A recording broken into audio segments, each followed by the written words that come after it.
Simone Greene, who was a photographer for Death Row in the somewhat early days, she's gone on numerous documentaries and talked about a story where she was beat up during a meeting, and claims that Suge held her legs down. Kenya Ware, who is super talented, is putting together like a women of Death Row. I don't know if it's going to be a show or a documentary, but she puts little snippets of it out on her Instagram, which she's got all the girls from back then. So it's going to be really good, I think, when she does finally put it out. But she put up a piece of Simone talking about this incident that she spoke on before.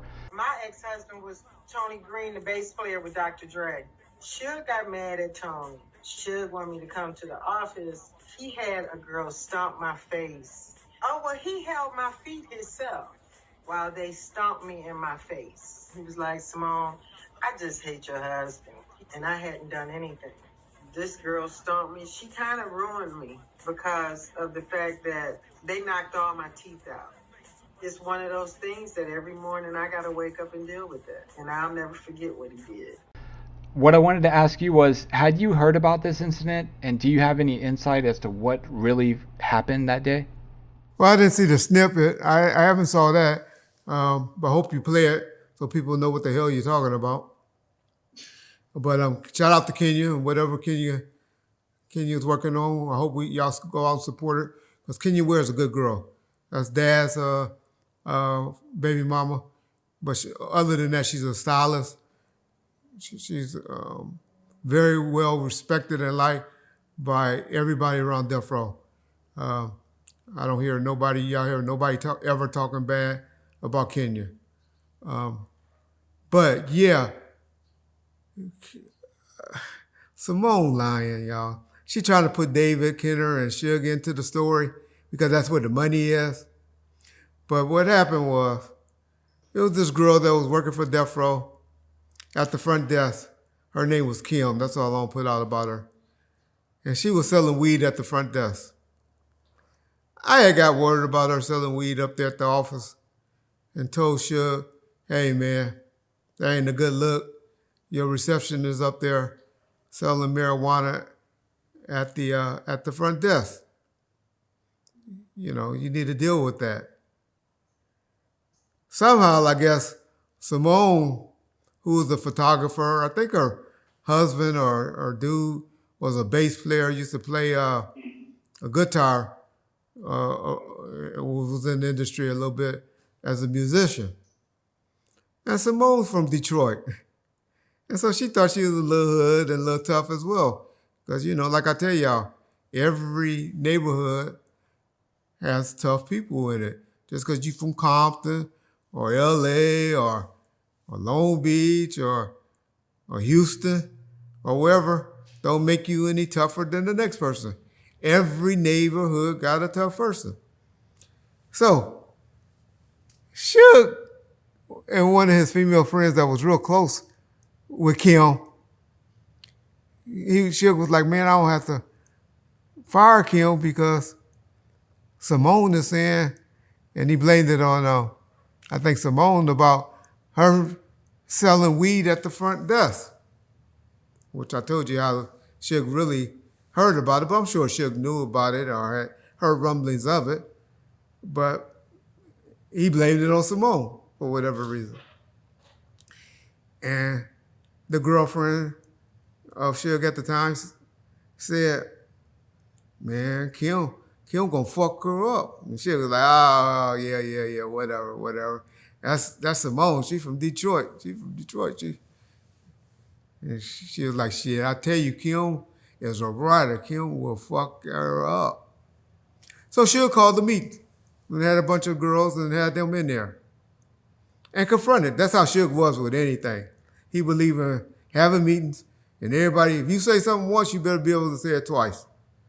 And don't be talking behind nobody's back if you ain't gonna repeat it in front of their face. That's just how Suge and that's how they were around Death Row. And so he confronted Simone about what he had heard that Simone had said. And so Kim was like, what? You said that? And she was like, yeah. And I told y'all this story before. That's when Kim was like, I don't give a fuck, you know. I'm from Detroit. And that's when Kim was like, well, you about to get a Compton ass whooping right now, and started whooping her ass. And so that's what happened on that. Simone trying to add that Suge was holding her feet and all of that, because I think she sued, and she trying to, that's how you had to get Suge into the lawsuit, by making allegations like that. But Suge ain't had no holding down. Suge was probably laughing because he loved that shit, because he was crazy for fighting and bullshit, unfortunately. But you got to remember, he was only 28, 29 years of age, had all this money and power at the time, and we hadn't developed mentally into the men that we should have tried to be at, age 40 or 50. But that's what happened with Simone. But Kim is the one that put hands on Simone and whooped her ass. And that's what it was behind. All right. Can you talk about the incident that happened at the 50 Cent video shoot for, you know what? The song is drawing a blank for me. I think it's in the club. Find Me in the Club or whatever. I forget the official title of it, but he had mentioned, and some of the people that were in D12 had mentioned, that Suge showed up with a bunch of Mexican dudes and kind of just did like a pop in on him and then left. Were you aware of that? And can you speak on that? Well, I spoke on this before on Cam Capone's show with my boy Spider Loke. Spider Loke took a little offense. I was just throwing an opinion to say this is why I believe he got his deal, which Spider Loke kind of took offense to. Like, really, I didn't get my deal because of that, which I understand, because Spider Loke was a talent. I still listen to some of his shows, just to listen to his new rap song that he do before every song, before every show. And so I get it, but I really know Spider Loke, and I want to get Spider Loke, and we're going to get Spider Loke to tell that story. But it happened. He had the 118 hanging out with him real tough at the time. And they went up there and was kind of pushing up on 50 about something. Who knows? And all the stories about 50 getting a gun and an AK and all that, they ain't true. Spider Loke walked up to him. It was my boy Magic, really, from 87 Trey Gangsters that was there. And some of those, it was a mixture of guys. But Spider Loke got smart. Spider handed the phone to 50. 50 walked away and walked in the trailer like he had an important phone call, and he was handling his business. And that's all that I heard that happened. But y'all go to Spider Loke, and Spider Loke spoke on it, and he talked about it. And I had more, and I talked about it a little more in depth on the Cam Capone show. And that's what happened. But he had some 18th Streets with him, and they were pressing him about something. But Spider Loke came and saved the day and got 50 away. And Spider and 50 was cool for after that whole situation, because they all had respect for Spider Loke. Yeah. Okay, the giveaway today is for the skateboard deck. When we gave it away previously, the winner was located in Africa, and he said he was in a prison out there, so we definitely can't send to him. So we're going to give that away again today.